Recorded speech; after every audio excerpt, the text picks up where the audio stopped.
Petals of Blood, maana yake machozi ya damu. Hii ni riwaya inayotumika kidato cha 5 na cha 6 katika somo la literature in English. Mimi mchambuzi wako teacher Karigo Toto Njige. Nimekuletea uchambuzi wa novel hii Petals of Blood, ikimaanisha machozi ya damu. Novel hii imechapishwa mwaka 1977 na mwandishi Ngugi wa Thiong'o kutoka Kenya. Petals of Blood ni kazi mashuhuri na kilele cha uandishi wa Ngugi wa Thiong'o kuhusu kukata tamaa kwa nchi za Afrika baada ya kupata uhuru. Riwaya hii inatoa hukumu kali dhidi ya mfumo wa utawala wa ukoloni mamboleo, ikionyesha mabadiliko ya kimfumo kutoka kwa ukandamizaji wa rangi chini ya wakoloni wa Kiingereza hadi unyonyaji wa kiuchumi unaofanywa na viongozi weusi walioshika mamlaka. Jina la riwaya Petals of Blood, maana yake machozi ya damu, limetolewa kutoka katika shairi liitwalo The Swamp la mshairi maarufu wa Guyana Derek Walcott. Kimsingi jina hili linawakilisha au linachanua kwa rangi nyekundu iliyopitiliza na yenye uharibifu, ikionyesha ulimwengu ambapo siri au asili, maisha na uhusiano wa kibinadamu vimechafuliwa na tamaa, unyonyaji na ukatili wa kibepari. Petali hizi za damu zinaashiria uharibifu wa kukatisha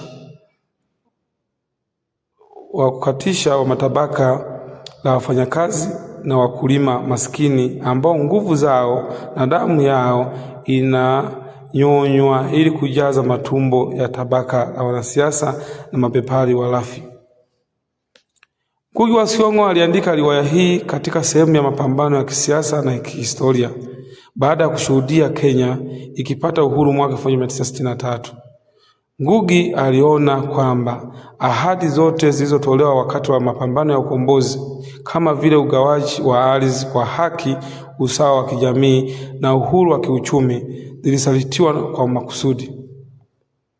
Viongozi wapya weusi walichukua nafasi ya wakoloni na kuendeleza mfumo ule ule wa kibepari uliokuwa ukiwanyonya wananchi. Aliandika ili kufichua uovu au ukoloni mamboleo, kukosoa ukuaji wa ubepari wa kinyama katika ukanda wa Afrika Mashariki na kuwazindua wanyonge, wakulima na wafanyakazi kuhusu umuhimu wa mapinduzi ya pili ili kupata uhuru wa kweli.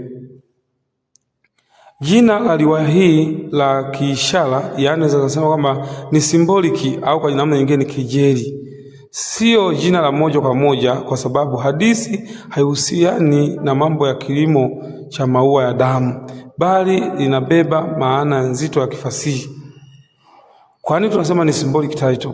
Jina hili linarejea ua lenye petali 4 zilizogunduliwa na watoto katika kijiji cha Irimogo, ambalo hukua kwenye ardhi kavu, lakini haliwezi kuzaa matunda kwa sababu linaliwa na mdudu ndani kwa ndani.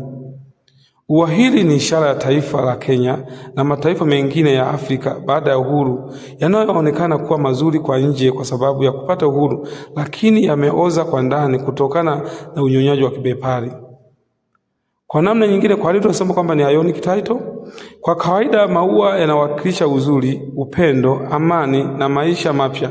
Hata hivyo, kuyafananisha na damu kunatengeneza kejeli kubwa katika Afrika ya baada ya uhuru. Kuchanua kwa uhuru hakukuleta maisha bora, badala yake kulileta umaskini, mateso na vifo kwa wananchi wa kawaida, huku kikitajirisha viongozi wachache. Nchini Tanzania, Petals of Blood ni kitabu cha lazima kwa wanafunzi wa masomo ya A-level, yaani kidato cha 5 na cha 6. Wizara ya Elimu, Sayansi na Teknolojia inachangia kitabu hiki kwa sababu kinatimiza malengo yafuatayo ya kimkakati. Ujuzi wa kiitikadi. Kitabu hiki kinaenda sambamba na msingi wa Azimio la Arusha na ujamaa, kikiwafunza wanafunzi kuchambua mapambano ya kitabaka, hatari za ubepari na umuhimu wa kulinda rasilimali za kitaifa. Pia uwezo wa kuchambua mambo kwa kina kinamjenga mwanafunzi kuelewa mbinu ngumu za kifasihi kama vile matumizi ya sauti nyingi za wasimuliaji na miundo ya kisasa.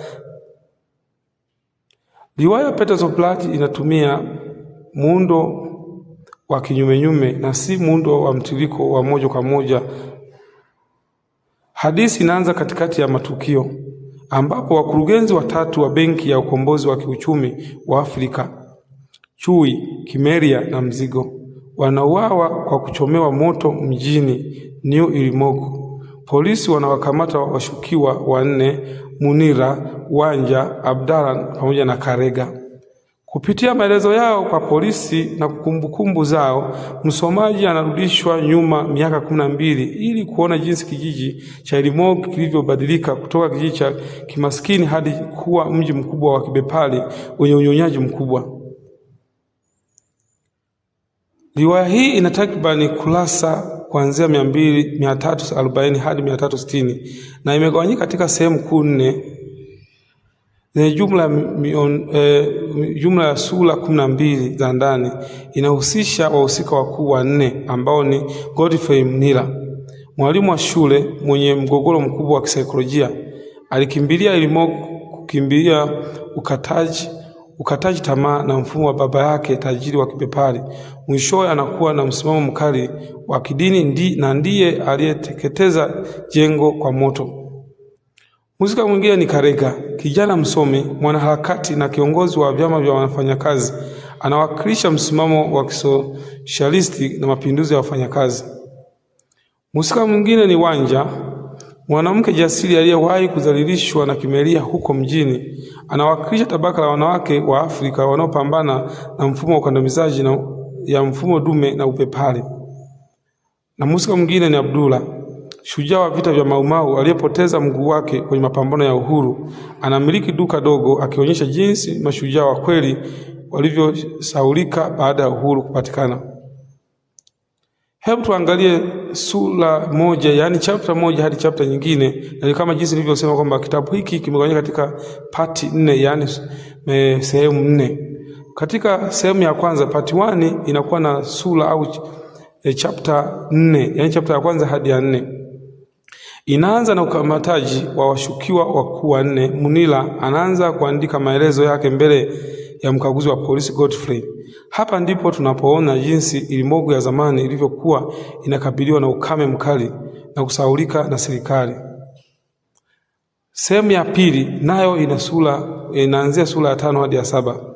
Kutokana na njaa na ukame, wanakijiji wote wakiongozwa na hawa wahusika wakuu na ajuza Nyakinyua ambaye ni bibi, wanafanya safari ndefu ya kihistoria kwenda Nairobi kukutana na mbunge wao Mzigo ili kuomba msaada.